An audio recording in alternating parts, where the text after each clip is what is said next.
አዲስም አይደለም ለኛ የፌደራሊዝም እኮ ኢትዮጵያ ውስጥ የጠፋው እኮ ከኃይለ ሥላሴ ስርዓት በኋላ ነው ከዛ በፊት እኮ እያንዳንዱ ብሔር በየአካባቢው ራሱን በራሱ የሚያስተዳድርበት ሁኔታ ነው ነበር ማዕከላዊ መንግስቱ ራሱ ዕውቅና ከመጠየቅ ውትድርና ወይም ጦርነት ሲኖር ወታደሮችን ከመመልመል ታክስ ከመሰብሰብ ውጭ እኮ በአካባቢ አስተዳደራዊ ጉዳያቸው ውስጥ እኮ የማይገባበት ሁኔታ ነው ነበር አፄ ኃይለ ሥላሴ ሲመጡ ነው የመሰረተ ልማቱ ሲስፋፋ ምን ሲል ፌደራሊዝሙን አጠፉት እንግዲህ ምልሽ ቃሉ ፌደራሊዝም የሚለው በዛ ወቅት ባይኖርም ኢትዮጵያ በደንብ የፌደራል አደረጃጀት የነበራት ሀገር ነች ለኛ አዲስ አይደለም ስለዚህ አሁን ካለ ምክንያቱም ዳይቨርሲቲ ያለበት ሀገር ነው ወጥ የሆነ ኔሽን ስቴት አይደለም ኢትዮጵያ በሃይማኖት በባህል በቋንቋ በአጠቃላይ በማንነት የተለያየ ማህበረሰብ ያለበት ሀገር ለዚህ ማህበረሰብ ፌደራሊዝም በጣም አስፈላጊ ነገር ወሳኝ ነገር ነው እውነቱን ለመናገር ምትክ የሌለው ኦኬ ነገር ግን ምን አይነት ፌደራሊዝም የሚለው ከሶስት ነገር አንፃር መታየት አለበት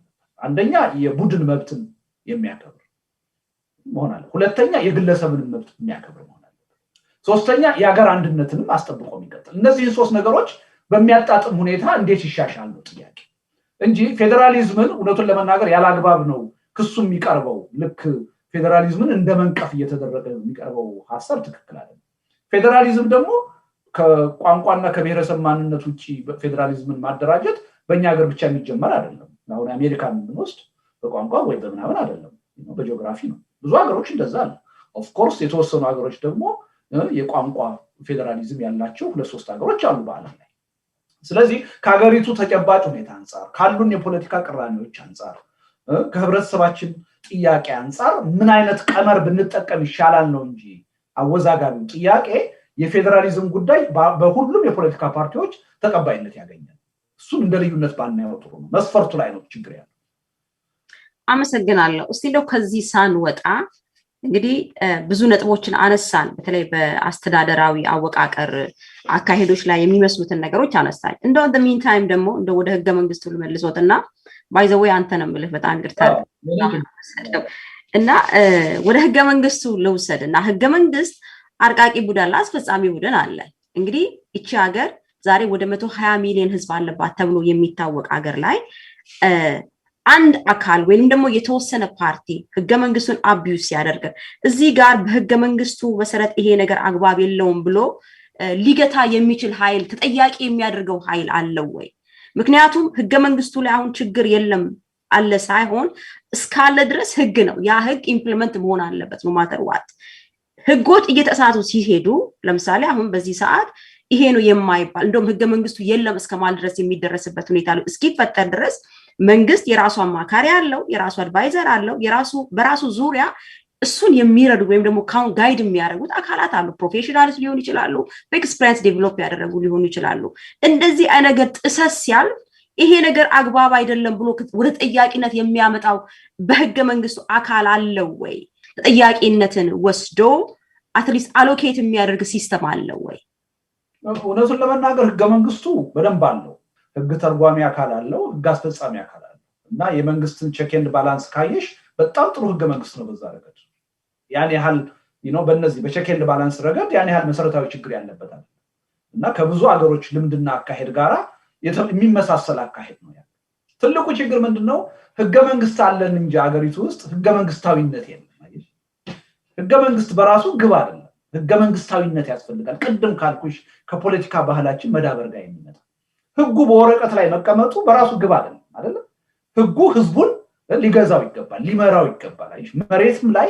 በአግባቡ ሊፈጸም ይገባል በዚህ ረገድ ህገ መንግስት ነው እንጂ አሁን ኢትዮጵያ ውስጥ ያለን ህገ መንግስታዊነት የለም አይሽ ኮንስቲቱሽን አለ ኮንስቲቱሽናሊዝም ግን የለንም እና ትልቁ ችግር ይሄን ግን አሁን ዜጎች ብቻ ወይም ተቃዋሚዎች ብቻ አይደሉም የሚጥሱት የመጀመሪያው የሚጥሰው አፈጻጸሙን በአግባቡ ሊጠብቅ የሚችለው መንግስት ነው መንግስት ባላከበረበት ሁኔታ በህገ መንግስት የተቀመጠውን ነገር ትቶ በራሱ የፖለቲካ ፍላጎት አፈና በሚፈጽምበት ሁኔታ በህብረተሰብ ላይ ተጽዕኖ በሚፈጽምበት ሁኔታ ህግ በማያከብርበት ሁኔታ ዜጎችና ተቃዋሚዎች ያከብሩታል ብለሽ መጠበቅ ይቻላል ዋናው በስልጣን ላይ ያለው መንግስት ከማንም በላይ ቀድሞ ህገ መንግስቱን ማክበር ያለበት እሱ ነው ለህገ መንግስቱ ተገዥ መሆን ያለበት እሱ ነው ጉልበት የሚኖረው ህዝቡና ሌሎች ኃይሎች ህገ መንግስቱን እንዲያከብሩት ጉልበት የሚኖረው በራሱ ህገ መንግስታዊነትን ማክበር ሲችል ነው። ኢትዮጵያ ውስጥ ግን እንደዛ ነው። ቀድሞ እንዳውም የሚጥሰው መንግስት ነው። ከጣሰው በኋላ ሌላው እንዲያከብረው ለምን ትጠብቂያለሽ? ያም ሆኖ አንድ ህገ መንግስት በስራ ላይ እስካለ ድረስ አግባብ ባለው መንገድ እስካልተሻሻለ ድረስ ህብረተሰቡን መግዛት አለበት፣ መከበር አለበት። እኔ ኢትዮጵያ ህገ መንግስት ውስጥ ብዙ ጉድለቶች አሉ ብዬ አምናለሁ። ኦኬ መሻሻል አለባቸው ብዬ የማምንባቸው ነገሮች አሉ። እስካልተሻሻለና በስራ ላይ እስካለ ድረስ ግን ያን ህገ መንግስት የማክበር በዛ ህገ መንግስት የመገዛት ግዴታ አለ። ህገ መንግስቱን አምንበታለሁ ማለት ግዴታ አይለብኝም። ማላምንባቸው ነገሮች አሉ ብዬ በሰላማዊ መንገድ እንዲሻሻል ልታገል ይችላል። በስራ ላይ እስካለ ድረስ ግን ህገ መንግስቱን ማክበርና በህገ መንግስቱ መገዛት ግዴታ ነው። የምርጫ ጉዳይ አይደለም። እና የህግ የበላይነት የሚባለው ነገር ይሄ ነው።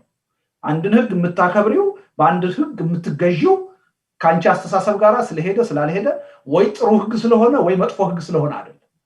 ህጉን የምታከብሪው ህግ ስለሆነ። ስለዚህ የትኛውንም ያህል መጥፎ አንቀጽ ቢኖረው ህጉ እስካልተቀየረ ድረስ ማክበር አለበት። ግን የማንፈልገው አይጠቅምም ብለን የምናምንበት አንቀጽ ደግሞ ካለ ራሱ ህገ መንግስቱም ይፈቅዳል። ትግል አድርገን በሰላማዊ መንገድ እንዲቀየር እንዲሻሻል ማድረግ አለበት። አሜንድ ማድረግም ይቻላል። እሱ ነው ያልኩ ያለሁት። እኔ ማምነው ህገ መንግስትን ቀዶ በመጣል አላምንም። አሜንድመንት ነው። አሜንድመንት ደግሞ በማንም ሀገር የተለመደ።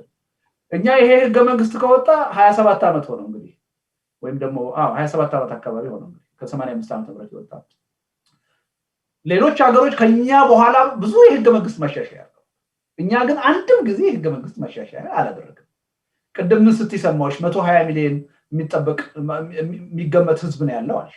ይሄ ህገ መንግስት ሲወጣ ግን 50 ሚሊዮን ህዝብ ነው የነበረው። አሁን ካለው ከግማሽ በታች። ምን ማለት ነው? የህብረተሰቡ ጥያቄም ፍላጎትም በዛው መጠን ተቀይሯል አይደል እንዴ? ከዛ ጋራ በሚጣጣም መልኩ ህገ መንግስቱን ማሻሻል ተፈጥሯዊ የሆነ ነገር ነው፣ ተገቢ የሆነ ነገር ነው። ምንም ችግር ያለው ነገር አይደለም። ግን በጭራሽ በመቃብራችን ላይ ነው ይሄ ህገ መንግስት በፍጹም መነካት የለበትም የሚል አቋም ትሰሚያለሽ። ይሄ ትክክል አይደለም። ይሄ ህገ መንግስት ጭራሽ አንፈልገው ተቀዶ መጣል አለበት ደግሞ የሚል ትሰሚያለሽ። ይሄም ትክክል አይደለም። ስለዚህ ባለው ላይ የሚጨምር ከዜሮ የማይነሳ አካሄድ መምረጥ ተገቢ ነው ብዬ አምናለሁ። አመሰግናለሁ አቶ ልደቱ። እንደው ከዚህ ጋር ደግሞ አያይዘን ሌሎች ደግሞ ነገሮችን እንዲህ በተለይ አሁን ትልቅ ውዝግብ እያነሳ ያለው የፖለቲካ ችግር ነው። የኢትዮጵያ ችግር የፖለቲካ ችግር ነው ካልን በፖለቲካ ብቻ ሊፈታ ይችላል ወይ? አዎ የፖለቲካ ችግር ከሆነ መፍትሄው የፖለቲካ ነው ማለት እንግዲህ ግን ችግሩ የፖለቲካ ነው ልንል እንችላለን? ችግሩ የኢትዮጵያ መሰረታዊ ችግር የፖለቲካ ነው ማለት እንችላለን? የስልጣን ጥያቄ ነው፣ የሪሶርስ ጥያቄ ነው። ሲቀርብልሽ በተለያየ ነገር ተለባብሶ ነው የሚቀርበው። የማስከበር ሊባል ይችላል፣ የሉዓላዊነት ሊባል ይችላል፣ የተለያየ ስም ሊሰጠው ይችላል። በዋናነት ግን የፖለቲካ ጥያቄ ነው። ለስልጣን የሚደረግ ፉክክር ነው፣ ለሪሶርስ ቁጥጥር የሚደረግ ፉክክር ነው። ይሄ በእኛ ብቻ የተጀመረ አይደለም። አብዛኛው የፖለቲካ ችግር ከዚህ ጋር የሚመነጭ። አሁን ቁም ነገሩ ያለው ይሄ መሆኑ አይደለም። ለምን የፖለቲካ ፉክክር ወይም ደግሞ ውድድር ውስጥ ተገባ፣ ለምን የሪሶርስ ጥያቄ ተነሳ አይደለም። እሱ ወደፊትም የሚኖር ነገር ነው። ግን ያን ነገር መፍታት ያለብን ጥያቄው ፖለቲካዊ እስከሆነ ድረስ በኃይል ልንፈታው አንችልም። በኃይል ስንፈታው አሸናፊና ተሸናፊ ነው የምንሆነው። አዙሪቱ ይቀጥላል። ያሸነፈው የሚፈልገውን ነገር ያደርጋል፣ የተሸነፈው ደግሞ ትግል ይቀጥላል ማለት ነው። እና በዛ አዙሪት ውስጥ መቀጠል የለብንም። ለአንድና ለመጨረሻ ጊዜ ውስጣዊ ጉዳያችንን ከጠበንጃ ከግጭት ውጪ በሰላማዊ መንገድ መፍታት አለብን ብለን የፖለቲካ ውሳኔ መወሰን አለብን። በጦርነት ሞክረነዋል እኮ ስንት ዓመት ተዋጋን እርስ በርሳችን። የፖለቲካ ችግራችን ግን አልተፈታም። ስለዚህ ችግሩ የፖለቲካ እስከሆነ ድረስ በፖለቲካ ነው የሚፈታው። አንድ ሀገር ከውጭ ሀገር መንግስታት ጋራ ወረራ ከተፈጸመበት ጥቅሙ ከተነካ ውጊያ ሊዋጋ ይችላል። አሁን ባለው የሰለጠነ ዓለም ከሌላ የውጭ መንግስታት እንኳን መዋጋት እንደ ነውር ተቆጥሯል። አብዛኛው ሀገር ከጎረቤቱ ጋር አይዋጋም፣ ሰላም ፈጥሯል። ነገር ግን እሺ ከውጭ ኃይል ጋራ በሆነ ምክንያት ከአቅም በላይ ሆኖ ልትዋጊ ትችላለች። በውስጣዊ ጉዳያችን ግን ጦርነት የመጀመሪያ ሳይሆን የመጨረሻ አማራጭ መሆን የለበትም፣ መዘጋት አለበት። ኤኒ የፖለቲካ ችግራችን በጠረጴዛ ዙሪያ በውይይት በዲሞክራሲ አግባብ መወሰን አለበት። ያን ለመወሰን የሚያስችል ሜካኒዝም አለ። ዓለም እየተጠቀመበት ነው፣ እየሰራበት ነው። የሚፈጠሩ ከትንሽ የመብት ጥያቄዎች እስከ መገንጠል መብት ድረስ ያሉ ጥያቄዎችን የሚፈታበት ሜካኒዝም አለ ያስተናገዱ ነው ጥያቄውን አለ በሰላም እኛም ማናስተናግድበት ምንም ምክንያት የለም ችግራችን ቅድም እንዳልኩሽ የባህል ችግር የፖለቲካ ባህላችን ያን የሚፈቅድ ስላልሆነ በጽንፈኝነት የተሞላ ሰጥቶ መቀበል መቻቻል መደማመጥ መከባበር ባለመቻላችን ስለዚህ ወደዛ አይነት የሰለጠነ ምክንያታዊ ፖለቲካ ውስጥ መግባት አለበት የኔ ሐሳብ ብቻ ነው ትክክሉ የሚባል ነገር አይሰራም በፖለቲካ ትክክልና ስህተት የሚባል ነገር የለም አንጻራዊ ነው ዛሬ ትክክል ነው ያልኩት የኔ አቋም ነገ ስህተት ሆኖ ሊገኝ ይችላል ዛሬ ስህተት ነው የተባለው የነከለ አቋም ነገ ትክክል ሆኖ ሊገኝ ይችላል ምርጫ የሚያስፈልገው እኮ ለዛ አይሽ በቋሚነት ትክክል የሚባል የፖለቲካ አጀንዳ ቢኖር ኖሮ ምርጫ እኮ ያስፈልጋል አንድ ጊዜ የተመረጠው ዘላለም ይኖር ነበር ግን ተለዋዋጭ አንጻራዊ ነው እና በፖለቲካ የኔ ብቻ አማራጭ ነው የሚሰራው አገርን የሚጠቅመው የሌሎቻቸው አይሰራም የሚለው አዙሪት የትም ያደርሰን ከዛ ወጥተን በሰጥቶ መቀበል በመቻቻል በዲሞክራሲ አግባብ ችግራችንን በፖለቲካ የመፍታት ባህል መገንባት እሱም እስካልገነባን ድረስ ዋጋ የለውም የትኩረት አቅጣጫችን ሁሉ ጊዜ ወደ ግጭት ወደ ጦርነት ነው ከጦርነት ወጥተን ወደ ሰላም ወደ ልማት ወደ ብልጽግና ማተኮር መቻል አለበት ትኩረታችን መቀየር አለበት ትልቁ ችግር ይሄ ያን ካደረግንም ማንፈታው ችግር የለም ያ ከዚህ ጋር ደግሞ እስቲ አሁን ወደ ራሱን ብልጽግና ብሎ በሚጠራው አገሪቷን እየገዛ ወዳለው ፓርቲ ደግሞ እንምጣ ምናልባት በፊት የነበረው የዛሬ 3 አመት ከ3 ወር አካባቢ ወደ ስልጣን ሲመጣ የነበረው መንፈስና ግራጁዋል እየተቀየረበት ሁኔታ ያለበት ቦታ ነው ያለውና ገና ኢህአዴግ ቲፒአርዲኤፍ ስልጣኑን ከለቀቀ በኋላ ማነው የኢትዮጵያ ሽግግር ነው ተብሎ ስልጣን ከተያዘ በኋላ የነበሩ መድረኮች ሰፊ ነበሩ ሰዎችን ከውጪ የማስገባት የፖለቲካ ምህዳሩን የማስፋት አይነት መንፈስ ነበርና በዛ መሃል ብዙ አቴንሽን በአለም ላይ ራሱ ብዙ አቴንሽን ተሰጥቷት ነበር ለኢትዮጵያ ግን ኦል ኦቨር ዘ ሰደን ተቀየረ ይሄ ነገር የፖለቲካ ምህዳሩን አለማስፋት የፖለቲካ ፓርቲዎችን ወደ ጎን የመጣል የነሱን እንደው ከምርጫው ላይ የተገደላችሁበት ሁኔታ ነበረ እንደው ምናልባት ያንን መንፈስ ይዘነው ብንቀጥል ኖሮ ዛሬ ያለንበት ደረጃ ላንደርስ እንችላለን ብለ ታስባለ ምክንያቱም ሁሉም የፖለቲካ ፓርቲ ሲመጣ ይዞ የሚመጣው የራሱ የሆነ አይዲዮሎጂ ዞን ወይም የራሱን ፐርስፔክቲቭ ዞን የሚመጣውና በመንግስትም ደረጃ ይሄን ወደ አንድ ኢንቫይሮንመንት አምጥቶ ቢሆን ኖሮ ዛሬ ያለንበት ደረጃ ላይ አንደርሰን ብለው ያስባሉ ኢህአዴግ የሚባለው ድርጅት ከስልጣን አልወረደ ያው 27 አመት የነበረው ኢህአዴግ ስሙን ቀይሮ ከውስጡ ቲፒኤልኤፍን ቀንሶ ነው የቀጠለው ቲፒአርዲኤፍ ብያሻሻልኩት አይ ከስልጣን ወርዶ ስላልሽ ነው ከስልጣን አልወረደም አንዳንድ ጊዜ መንግስት የሚፈልገው እንደዛ እንዲታይ ነው ልክ አዲስ መንግስት እንደሆነ ትናንትና 27 አመት ሙሉ በስልጣን ላይ እንዳልነበረ በዛን ጊዜ ለጠፉት ለተበላሹት ነገሮች እሱ ተጠያቂ እንዳልሆነ እንደውም ጠያቂ ሆኖ የለውጥ አካል ሆኖ መታየት ብቻ ነው የሚፈልገውና ያ ትክክል አይደለም ይሄ መንግስት 30 አመት በስልጣን ላይ የነበረ መንግስት ነው ለውጡ ምንድነው ላለፉት 3 አመት ከ8 ወር ቲፒኤልኤፍ የሚባለው ኃይል ከኢህአዴግ ተነጥሏል እና ደግሞ ያ ኢህአዴግ የሚባለው ሌሎች አጋር ድርጅቶችን ጨምሮ ብልጽግና የሚል አዲስ ስም አውጥቷል በቃ ይሄ ነው ለውጡ እንጂ የነበሩት ሰዎች የነበረው ስርዓት ከነባህሪያቸው እንዳለ ነው የቀጠለው ለውጥ የለም አንዱ ሊሰመርበት የሚገባ ጉዳይ ነው እርግጥ ነው አሁን አንቺ እንዳልሽው ያኔ ጥሩ መንፈስ ተፈጥሮ በጎ ነገሮች አሁን ቅድም የዘረዘርሻቸው እስረኞችን የመፍታት የፖለቲካ እስረኞችን ውጭ ያሉ የፖለቲካ ኃይሎችን በሽብርተኝነት ተፈርጆ የነበሩ ወደ ኢትዮጵያ እንዲገቡ ማድረግ ለሚዲያው ነፃነት የመስጠት በጣም ጥሩ የሆነ የመግባባት ሁኔታ ተፈጥሮ ነበር ያ ነገር አለመቀጠሉ የሚያሳዝን ነው ዋጋ አስከፍሎናል ያው እንዲህ አይነት የእርስ በርስ ጦርነት ውስጥ አስገብቶናል ግን እውነቱን ለመናገር ያ ነገር እንደው ቀጥሎ ቢሆን ነበር ብለሽ ያልሽው የተኮላሸው በሁኔታዎች አስገዳጅነት አለ መጀመሪያውንም አሁን ይሄ አንቺ ያልሻቸው ነው ጥሩ ይመስሉን የነበሩ ነገሮች ሁላችንም ጥሩ ናቸው ብለን ተቀብለን የነበርነው አሳሳቾች ናቸው ከልብ አልነበሩ በሐቅ አልነበረ ማየሽ ለዛ ነው ያልቀጠሉት እና ለጊዜው የስልጣን የበላይነቴን እስካጠናክር ድረስ ሰው የሚፈልገውን ነገር ልናገር ሰው የሚፈልገውን ነገር ልስራ በሂደት ግን ስልጣኔን እያጠናከርኩ ሄዳለሁ የሚል እና እውነተኛ ባህሪው ብዙም አልቆየም ከ6 ከ7 ወር በኋላ እየጎላ ነው የመጣው እና አሁን ይሄ ስርዓት ይሄ የብልጽግና መንግስት ከአለፈው የ30 አመት የኢህአዴግ መንግስት ምንም የተለየ እንዳልሆነ ያያየነው በአንዳንድ ጉዳዮች እንደውም የባሰ ሆኖ ነው እየመጣ ወደ ባሰ ውስብስብ ወደ ሆነ ችግር ውስጥ ነው ያስገባል እና የዛ አይነቱ መንፈስ ልባዊ ሆኖ ማለት የታይታ ሳይሆን ልባዊ ሆኖ ቀጥሎ ቢሆን ኖሮ ይቺ ሀገር ዛሬ በዚህ ሁኔታ እናገኛት ነበር። ባለፈው የተካሄደው ምርጫ በእውነት የህዝብ ፍላጎት የተገለጸበት ምርጫ ይሆን ነበር። በታሪኩ የኢትዮጵያ ህዝብ ለመጀመሪያ ጊዜ በራሱ ፍላጎት የራሱ መንግስት ይኖረው ነበር አይሽ እና ሽግግሩ በጣም ጤናማ ይሆን ሰላማዊ ይሆን ነበርና ታሪካዊ ሂደት ይሆን ነበር። ግን ሁሉ ጊዜም ከራሳቸው ስልጣን በላይ የሀገርና የህዝብን ጥቅም የማያስቀድሙ የፖለቲካ ኃይሎች ችግራቸው እንደዚህ ስለሆነ አከሸፉት እና ይሄ ያከሸፈው ኃይል ደግሞ አዲስ አይደለም ያው 27 ዓመት ሲሰራው የነበረው ነገር ነው ያደረገው። ስለዚህ ኤክስፒሪየንሱ ነበረ አሁን ላለው ማለት ነው። እንግዲህ እስቲ ከዛው ሳንወጣ ምናልባት ለውጡ ለተወሰነ ለሃፍ ይር ይመስለኛል በጣም ሰዎችም ህዝቡ ራሱ ድምጹን ያሰማበት የነበረ ሁኔታና ኦልቨር ስለ ነገሮች የተቀየሩበት መሆኑን ነበር ስናነሳ የነበረውና ከተወሰነ ጊዜ በኋላ ኢትዮጵያ ውስጥ የእርስ በርስ ጦርነት በታሪክ ተደርጎ አያውቅም። እንግዲህ ካነበብኩትም ካየሁትም አላየንም። አሁን ግን ገስፎ በአማራና በትግራይ በኩል ያለ ልዩነት በአማራና በኦሮሞ በኩል ያለ ልዩነት እነዚህ ነገሮች ከመቼውም ገፍተው የመጡበት ሁኔታ ነው ያለው። ኢትዮጵያ ሱዳን ገፍታ ስትመጣ ሁሉ ይሄን ወደ 500 እንደዚህ ካሬ ሜትር ገብታለች። ይሄን ሁሉ በመንግስት በኩል ሲነሳ አልታየም።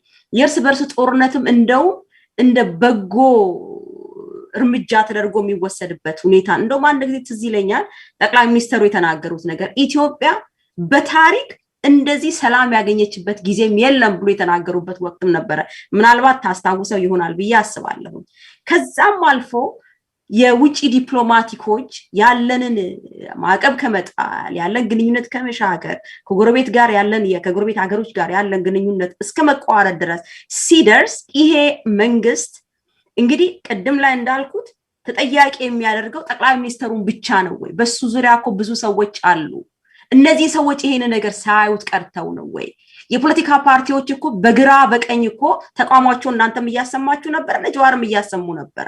የዛ ሰለባም ነበራችሁ እናንተ ለብዙ ጊዜና ምናልባት የነዚህ ሁሉ ነገሮች ጊዜያቸውን እየጠበቀ መቀየሩ ተጠያቂ የሚያደርገው ጠቅላይ ሚኒስትሩን ብቻ ነው ማለት እንችላለን። እውነት ነው። በእኔ እምነት የሀገር ጠቅላይ ሚኒስትር ስትሆኝ አገሪቱን የመምራት ኃላፊነት ስላለብሽ ትልቁ ተጠያቂነት ያንቺ ነው የሚሆነው።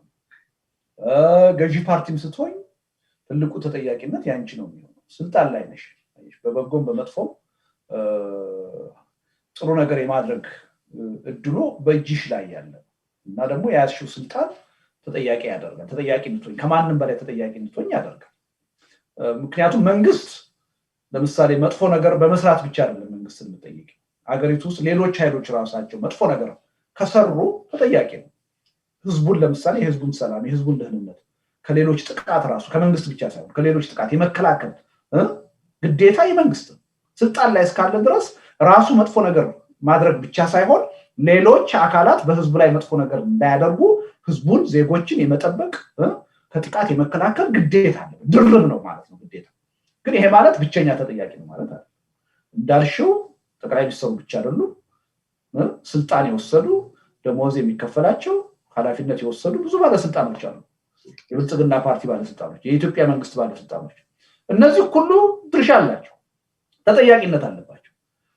ይሄ በ27 ዓመቱ ሲሆን እንዳየነው አይ ድሮኮ ቲፒኤልኤፍ ብቻ ነበር የሚወስነው እኛ ተላላኪ ነበርን ሰዎች እንደሚሉት ከተጠያቂነት እንደዛ ብሎ ማምለጥ አይቻልም።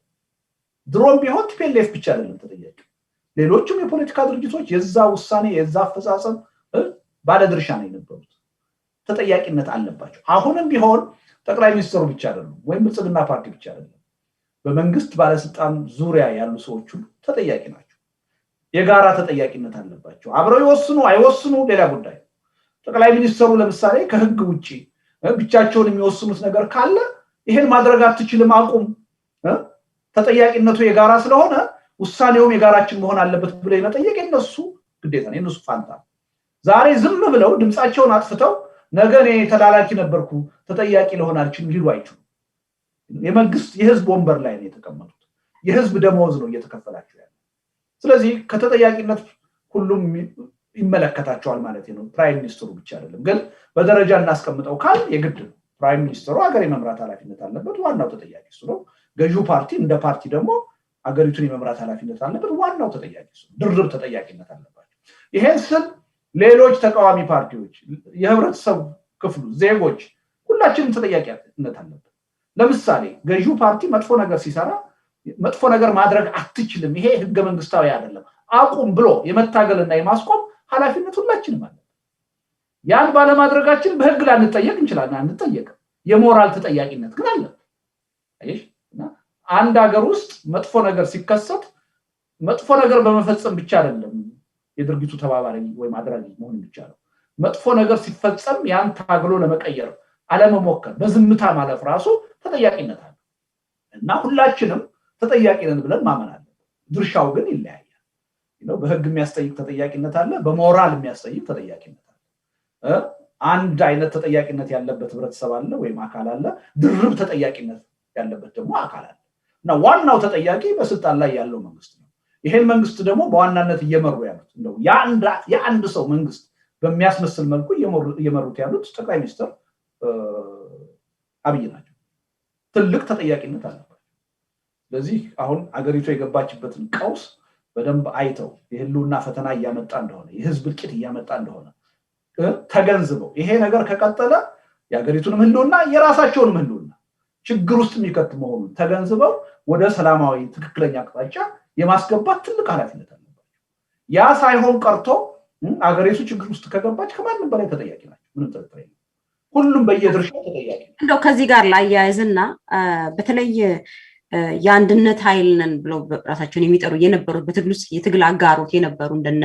ዶክተር ብርሃኑ ነጋ እንደነ እንዳልካቸው ጽጌ በአብዛኛውን በአንድነት ፖለቲካ ወይም ደግሞ በኢትዮጵያዊ አትሊስት ለይተው እንኳን ፌደራሊዝም ባይሉ በአንድነት የሚያምኑ ኃይሎች ናቸው እና እነዚህ ኃይሎች በተለይ ጠቅላይ ሚኒስትር አብይ ወደ ስልጣን ከመጣ በኋላ ጎልቶ ይታይ ነበር የነሱ ድምጽ ከኢትዮጵያ ከትግራይ ጋር ባለው ጦርነት ሲነሱ የነበሩ ዘለፋዎች ነበሩ እንግዲህ ወደድንም ጠላንም ትግራይን ኢትዮጵያ አይደለችም ማለት አንችልም የኢትዮጵያ አንዷ አካል ናት ይሄን የሚያክል ጦርነት በአንድ ብሔረሰብ ላይ መሰረታዊ ወንጀለኞችን ለህግ ማቅረብ የመንግስት ድርሻ ነው ግን በዛ ጦርነት የተጎዳው ደግሞ ሲቪሊያንስ ናቸው ይሄ ነገር አንድ አመት ከ3 ወር እስኪፈይ ድረስ አልቲንክ ወደዛ አካባቢ ነው እየፈጀ ያለው እስኪፈይ ድረስ እንግዲህ አንድነት ኃይል ነብለው ሲሉ የነበሩት የቀድሞ የፖለቲካ ተንታኞች ወይም ደግሞ የፖለቲካ ሊቃን ይሄንን ነገርስ መቃወም አይችሉም ነበር ወይ ምክንያቱም ጠቅላይ ሚኒስትሩ ትንሽ በዛ ዙሪያ የነበሩት እነዚህ ሰዎች ስለነበሩ ካመኑበት ይችሉ ነበር ግን እምነታቸው በጦርነቱ ሆነ ስለዚህ የተጠያቂነትን ጉዳይ ካየን መንግስት ነው ዋናው ውሳኔ ሰጪ አካል መንግስት ዋና ተጠያቂ ነው ነገር ግን ጦርነቱን የደገፉ አካሎችም ተጠያቂነት አለባቸው እንኳን አይደለም ቀርቶ አሁን ያነሳሻቸው ሰዎች በመንግስት በሚኒስተር ደረጃ የተሾሙ ፓርቲ የሚመሩ ሰዎች አይደለም ተራ ዜጋ ሆኖ ስርዓቱን የሚደግፍ ኃይል እንኳን የጦርነት ቅስቀሳ ያደረገ የጄኖሳይድ ቅስቀሳ ያደረገ ህዝብን ከህዝብ የሚያጋጭ ቅስቀሳ ያደረገ ሁሉ በዚህ ጦርነት ለተፈጸመው ወንጀል የራሱ የተጠያቂነት ድርሻ አለ ስለዚህ የደገፉት ስለሚያምኑበት ነው ግን በጦርነቱ ለወደመው የሰው ህይወት ለወደመው ያገር ሀብት ጥያቄ ውስጥ ለገባው ያገሪቱ ህልውና ጦርነቱን ወስነው የገቡበት ብቻ ሳይሆኑ የደገፉት ጭምር በአደባባይ የደገፉት ጭምር ተጠያቂዎች ናቸው በህግ ተጠያቂዎች ናቸው የሞራል ጉዳይ ከመጣ ደግሞ ጦርነቱን ማውገዝ ያልቻል ነው አያስፈልገንም ብለን መቃወም ያልቻል ነው ዜጎች ሁሉ ተጠያቂዎች በሞራል በህግ ለምን ጦርነቱን አንተቃወምክም ተብለን እንጠየቅ አንችልም በሞራል ግን ተጠያቂ ነው በትውልድ በታሪክ ተጠያቂ ለምሳሌ ይሄ ጦርነት ከቀጠለ ምንም ጥርጥር የለውም ይችን ሀገር ያፈርሳታል የወደፊቱ ትውልድ ይጠይቃል አባቱን ይጠይቃል እናቱን ይጠይቃል ያ አገሪቱን ያፈረሰ ጦርነት ሲካሄድ ምን ሰራ ምን አደረገ አስተዋጽኦህ ምን ነበር ብሎ ይጠይቃል ስለዚህ እያንዳንዳችን በህግ እንኳን ባንጠየቅ በታሪክ በትውልድ እንጠየቃለን የሞራል ጥያቄ አለ አይደለም ቀርቶ ጦርነቱን በይፋ በአደባባይ ወጥተው የሰበኩት እና የደገፉት ማለት ነው እነሱማ የህግ ተጠያቂነት አለባቸው ለዚህ ነው ይሄ ጦርነት ከተከሰተ ብቻ አይደለም ከጦርነቱም በፊት ላለፉት 30 ዓመታት ኢትዮጵያ ውስጥ ለተፈጸሙ ወንጀሎች የፖለቲካ ወንጀል ሊሆን ይችላል የኢኮኖሚ ወንጀል ሊሆን ይችላል አንድ የሽግግር ጊዜ ፍትህ መኖር አለበት ማን ነው ጥፋተኛው ምንድነው ያጠፋው ተጠያቂው ማን ነው ምን አይነት ቅጣት ይገባዋል የሚለው ነገር በትራንዚሽናል ጀስቲስ መወሰንና መቋጨት አለበት ዝም ብሎ መታለፍ ያለበት ጉዳይ በዛ ጉዳይ ላይ ዝም ብለን የምናልፍ ከሆነ አንዱ ራሱን ይቅርታ አድራጊ ሌላው ደግሞ ተጠያቂ የሆነ አዙሪት ይቀጥላል ያልተወራረደ ሂሳብ ዶክተር አብይ ሲመጡ የመጀመሪያ ማድረግ የነበረባቸው ይሄ ሽግግር የሰመረ እንዲሆን ከፈለጉ የሽግግር ጊዜ ፍትህ እንዲኖር ነበር ማለት የነበረባቸው ለወንጀሎች ማን ነው ተጠያቂ ያ ችግር እንዴት ይፈታ የሚለውን በአገር ደረጃ በመዋቅር ደረጃ ህጋዊ በሆነ አካሄድ መፈታት ነበር አልተፈለገም ዝም ብለው አደባባይ እሳቸው ወጥተው የኢትዮጵያ ህዝብ ይቅርታ ጠይቀናል የኢትዮጵያ ህዝብ ይቅርታ አድርጎልናል የት እንዳለ ማላቅ ካሉ በኋላ ደግሞ ምን ሞራል ነው የትልቁ የኢንተሊጀንስ ዳይሬክተር አልነበር እንዴ እሱስ ቢሆን ነው የኢትዮጵያ ህዝብ ይቅር ብያችኋለሁ ያለው አላለም እኮ ካለም ደግሞ ለአንዱ ነጥሎ ይቅር የሚልበት ለሌላው የማይልበት ምክንያት የለም አሁን ስልጣን ላይ ያሉ ሰዎች ልክ እነሱ ይቅርታ የተደረገላቸውና ሌሎችን ጠያቂዎች ሆነው ሌሎች ደግሞ ይቅርታ ያልተደረገላቸውና ተጠያቂዎች እንዲሆኑ አደረጉ ይሄ ነው እኮ አሁን የገባንበት ቀውስ ይፈጠራል አይሽ ትክክል አይደለም እና ወደፊትም ይሄ ነገር መቋጨት አለ የሚቋጨው በትራንዚሽናል ጀስቲስ በሽግግር ጊዜ ፍትህ የሽግግር ጊዜ ፍትህ ካላደረግን ተጠያቂነት አይኖርም የተስተካከለ ሰላማዊ ሁኔታ አይኖርም የግድ ያስፈልገናል እስቲ ከዚህ ሳንወጣ ባለፈው በአንድ አመት ከምናምን በነበረው ጦርነት መቼስ ኦፊሻሊ ጦርነት የነበረው ወደ ሰሜኑ አካባቢ ነው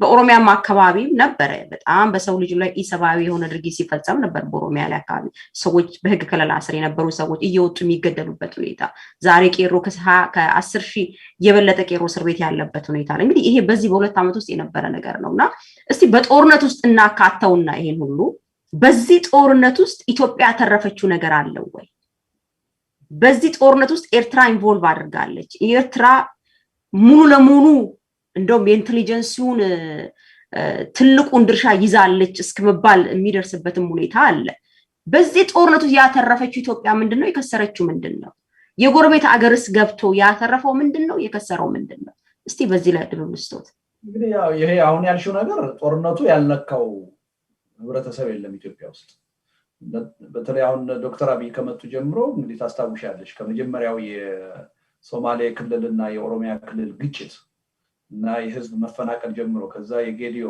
ያሽ እስከ ቅርቡ የትግራይ ጦርነት ድረስ ማለት ነው እስከ ቅርቡ የአፋር አማራ ክልል የተደረገው ጦርነት ነው በኦሮሚያ የተካሄዱ ግድያዎች ነው አልተጣሩም እስካሁን ድረስ ሻሸመኔ በዩ በቤኒሻንጉል ጉሙዝ በዩ ወለጋ በዩ የተካሄዱ ግድያዎች ሁሉ ማን ነው የፈጸማቸው ለምንድን ነው የፈጸማቸው ማን ነው ተጠያቂ መሆን ያለበት እነዚህ ሁሉ ማጣራት አልተካሄደባቸው አጣያ አካባቢ የደረሰው ውድመትና እልቂት ማን ነው የፈጸመው ትግራይ ውስጥ ሁለት ክስ አለ አይደል መንግስት ቲፒኤልኤፍ መንግስት ይከሳል በጄኖሳይድ አይደል ይሄ ሁሉ ገለልተኛ የሆነ አካል ተቋቁሞ መጣራት አለበት ተጣርቶ ተጠያቂው በልኩ መጠየቅ አለበት ዝም ብለን በፕሮፓጋንዳ ብንወራወርና ብንካሰስ ችግሩን አንፈታው አይሽ ሆን ብለው ፖለቲከኞቹ ራሳቸውን ከተጠያቂነት ነፃ ለማድረግ በፕሮፓጋንዳ ነው የሚወራወሩት ገለልተኛ የሆነ አጣሪ አካል ኖሮ ጉዳዩን እንዲያጣራውና መዋቅራዊ የሆነ መፍትሄ እንዲያገኝ አይፈልጉም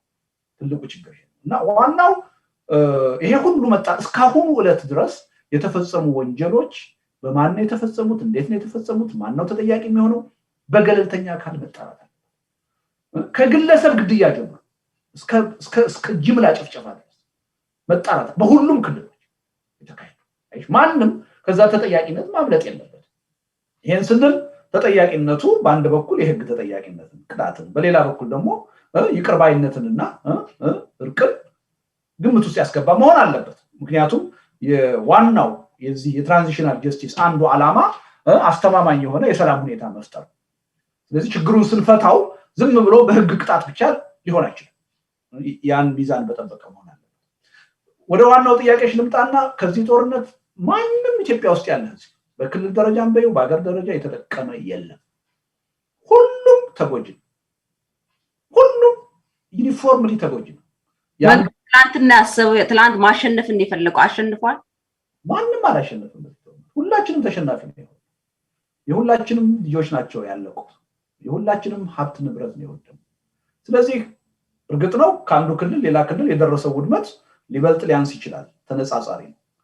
ግን ሁሉም የኢትዮጵያ አካል ልጆቹ ሞተዋል፣ ኢኮኖሚው ደቋል፣ ከፍተኛ የሆነ ቀውስ ደርሶበታል። ሁሉም ተጎጂ። ያተረፈ ኢትዮጵያ ውስጥ ማንም የለም። አትራፊ ከዚህ ጦርነት የኤርትራ መንግስት ሻዕቢያ ብቻ። ሻዕቢያ ኢትዮጵያን ገብቶ የማተራመስ ፍላጎት ነበረው። ቲፒኤልኤፍ የሚባለውን ድርጅት መበቀል ፍላጎት ነበረው። ደንዝዞ የነበረውን የፖለቲካ ችግሩን ማነቃቃት ነበረበት። በጦርነት ነው ጊዜ ተጠቀማል ብሎ የሚያስበው ሀብት ንብረት መዝረፍ ነበረበት።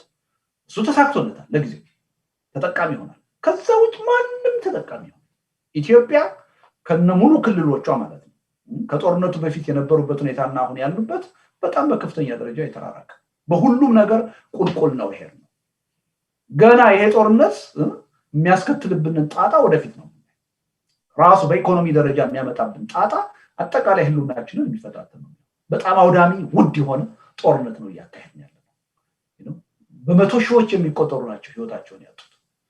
ምን ማለት ነው? ስንት ቤተሰብ ተበትኗል። ስንት አባቶች፣ ስንት እናቶች ያለ ልጅ ቀርተዋል። ስንት ህፃናት ያለ ወላጅ ቀርተዋል። ይሄ ማህበራዊ ቀውስ እንዲህ ባጭር ጊዜ የሚፈታ አይደለም። የሀገሪቱ ኢኮኖሚ ወድሟል። ልማት የለም። ምንም ነገር መሰረተ ልማት ግንባታ የለም። ሁሉ ነገር ወደ ጦርነት በድህነታቸው ይሄን ዕዳ በስንት ዓመት ነው የምንከፍለው? እንግዲህ አገሩ ከተረፈ ማለት ነው ያ። ስለዚህ በዚህ ጦርነት ምንም ያተረፍነው ነገር የለም። በብዙ መልኩ የከሰርነው ነው ያለው። አንድ አካል አለ ያተረፈ ከተባለ እንዳልኩሽ ሻዕቢያ ነው። የኤርትራ ህዝብ አይደለም፣ ሻዕቢያ ነው ከዚህ ያተረፈ። በተለይ አሁን ጦርነቱ አልቆመም። ይሄ ተካሄደን ያለው መንግስት ደግሞ ኢትዮጵያ አሸንፋለች የሚል አይነት ነገር ነው። በአብዛኛው ባለፉት ከሁለት ሳምንት በፊት እንደው በጣም ሆት ኢሹ ሆኖ የተነሳበት ከየትኛው የውጭ ጠላት ጋር ገጥማ ነው አሸንፋለች የሚባለው? የእርስ በርስ ጦርነት እኮ ነው ይሄ ጦርነት። አየሽ፣ አሳዛኝ የሚያደርገው እኮ ይሄ ነው። በቃ አሁን ምን ያህል በተሳሳተ መንገድ ላይ ያለ ስርዓት መሆኑን የምታየው። ይሄን ጦርነት የአድዋ ጦርነት ሊያደርጉት ይፈልጋሉ። አፍሪካዊ ጦርነት ሊያደርጉት ይፈልጋሉ። ከውጭ ወራሪ ጋር የተካሄደ ጦርነት ሊያደርጉት ይፈልጋሉ። በጣም አሳፋሪ ነው።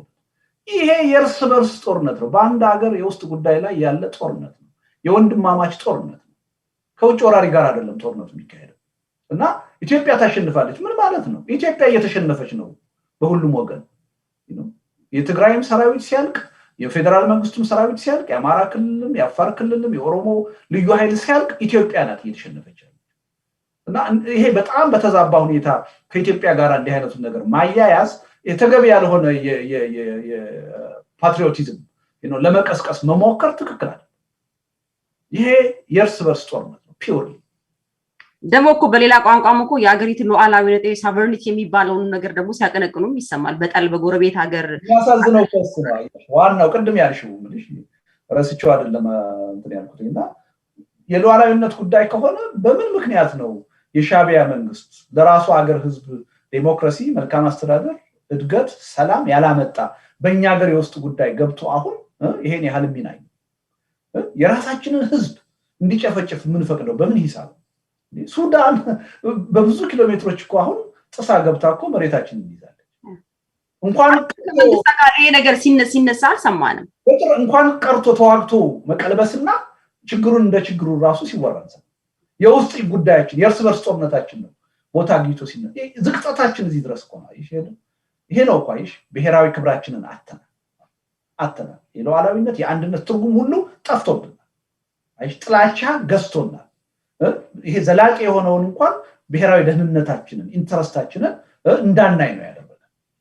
በታሪክ ደግሞ ይሄ ነው ሁልጊዜ የውስጥ ችግራችን ሲጎላ እርስ በርስ ስንዋጋ ሁልጊዜም ለውጭ ጠላት ተጋላጭ ነው። በታሪካችን አይተነው በማናውቅ መጠን አሁን ለውጭ ጠላት ተጋላጭ ነው። ኢትዮጵያ በሁለት መንግስት በአንድ ጊዜ ተወራ ያለችበት ወቅት ዛሬ ብቻ መቼም ሆኖ ያውቃል። ይሄ ግን እንዳለም አይቆጠርም፣ አይነሳም። ይሄን ካነሳሽ እንደውም ትወገጃለሽ። ጁንታ ነው የምትባይ። አሁን በተለይ የዓለም መንግስታት ጫና ይሁን መንግስት በራሱ ኢኒሼቲቭንም ወስዶ ይሁን የፖለቲካ እስረኞች ከሞላ ጎደል ተፈቷል ሁሉንም ማለት ባንችል መቼስ የፖለቲካ ተቃውሞ ማቅረብ እዛ ሀገር ውስጥ ወንጀል ነው ምንም ራሱ የቻለ አርቲክል ባይኖረውም ወይም ደግሞ የሚከሰስበት እናንተም የነበራችሁበት ነገር ስለሆነ ሞር ማለት በዛ ላይ ባልችልም ወደ ሪኮንሲሊየሽን አይነት የመምጣት አይነት መንፈስ ይታያል በዚህ ሰዓት በኢትዮጵያ ላይ የዓለም መንግስታት ጫና ይሁን ይሄንን ራሱ ይሄን ነገር ኢኒሺዬቲቭንም ወስዶ ይሁን ያደረገ ያለበት ሁኔታ ነው ያለውና ይሄ ናሽናል ዲያሎግ ሁኔታ ከሞላ ጎደል ቲፒኤልኤፍን ወይም ደግሞ የትግራይ አካባቢ ያለውን የፖለቲካ ድርጅት ወይም ደግሞ እዛ ክልል አካትተም ሰፊው የኦሮሞ ህዝብ ይደግፈዋል ተብሎ የሚገመተውም የኦነግ ሸኔ ወይም ደግሞ አባው በጦርነት የሚያምን ወይ ደግሞ በጦርነት የያዘውን አካል አካትተም ሌላው ደግሞ የፖለቲካ እስረኞች ሁሉም አልተፈቱም የተፈቱት ላይም ትልቅ ተቃውሞ እየተነሳ ነው ያለው ይሄ ባለበት ሁኔታ ላይ ኢትዮጵያ ውስጥ አንደኛ ዲሞክራቲክ አለ ማለት እንችላለን ወይ ምናልባት ናሽናል ዲያሎግ ቢኖር እንኳን እነዚህ ማህበረሰብ ያላካተተ ማንም ይሁን ማንም ናሽናል ዲያሎጉን እንደው ቫልዩ ያለው ለማድረግ እነዚህን ሰዎች ማካተት አለበት የሚል ፕሬሸርም አለ መንግስት ደግሞ ኦፊሻሊ ዲክሌር አድርጓል ይሄ ኦነግ ሸኔን አይመለከትም ይሄ ጁንታን አይመለከትም ቲፒኤልኤፍን አይመለከትም ብሎ ኦፊሻሊ ዲክሌር አድርጎ በተለያየ መልኩ የአምባሳደሮች እየተናገሩበት ያለበት ሁኔታ ነው አሁን ኢትዮጵያ እየሄደች ወደ ናሽናል ዲያሎግ እየገባችን ያለችውና ይሄ ናሽናል ዲያሎግ ዲሞክራቲክ ሊያደርገው ይችላል የኢትዮጵያን ችግር አሁን ካለችበት አዘቅት ውስጥ ሊፈታት ይችላል ብለው ያስባሉ እስቲ በዚህ ላይ አንደኛ ኢትዮጵያ ውስጥ እንዲካሄድ የሚፈልገው ናሽናል ዲያሎግ በዋናነት የእርስ በርስ ጦርነቱን እንዲያስቆምልን ነው የምንፈልገው ነው ቀጥሎ ደግሞ ያሉንን የፖለቲካ ቅራኔዎች ማቻቻል እንዲቻል ነው በዋናነት ግን ይሄ ለከፍተኛ የህዝብ እልቂት ለከፍተኛ የሀገር ንብረት መውደም የኢትዮጵያን ህልውና ጥያቄ ውስጥ በማስገባት ረገድ ትልቅ ችግር የፈጠረብንን ጦርነትና ግጭት እንዲያስቆም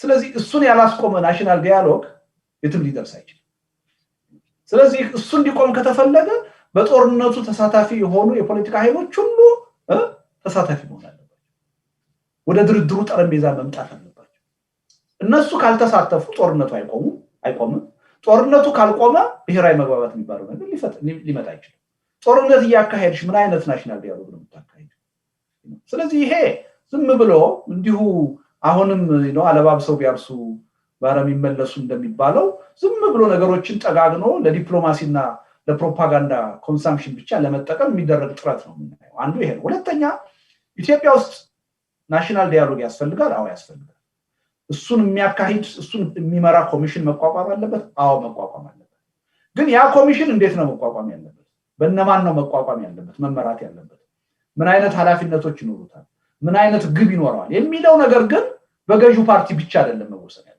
የድርድር ውጤት ነው ማለት ያለበት መጀመሪያ የፖለቲካ ኃይሎቹ ተኩስ አቁመው በሰላም በትጥቅ ትግልም የሚታገሉ ኃይሎች ተሰባስበው ምን አይነት ናሽናል ዲያሎግ የሚለውን ተደራድረው ነው መወሰን ያለበት እንጂ ከቤተ መንግስት ተጽፎ የሚሰጠን መሆን የለበትም እሱ ችግሩን አይፈታም የድርድር ውጤት ነው ማለት ያለበት ስለዚህ አሁን እስረኞችን በመፍታት የምናየው ያቋም መዋዠቅ የሐሳብ ግጭት ሁሉ የሚያሳየው ይሄ መንግስት አሁንም ችግሩን በሰላም ለመፍታት ልባዊ ዝግጅት የሌለው ሐቀኝነት የሌለው መሆኑ ነው ያየን ያለው እስረኞቹን እኮ በማግስቱ ወጥቶ እኮ ስፈልግ መልሼ አስራቸዋለሁ ክሱን ይቀጥልበታለሁ አለ መጀመሪያ ምህረት ነው ተባለ ከዛ ክስ ማቋረጥ ነው ተባለ የፖለቲካ እስረኞች ናቸው ከተባለ እንኳንስ መልሶ ማሰር ጭራሽን መጀመሪያ መታሰር አልነበረባቸው የፖለቲካ እስረኞች ካልሆኑ ለምን ይፈታቸው ወንጀለኞች ከሆኑና መረጃ ካለ የተፈቱት የፖለቲካ እስረኞች ስለሆኑ የፖለቲካ እስረኛ መልሼ አስራለሁ ማለት መልሼ ህገ ወጥ ሆናለሁ እንደማለት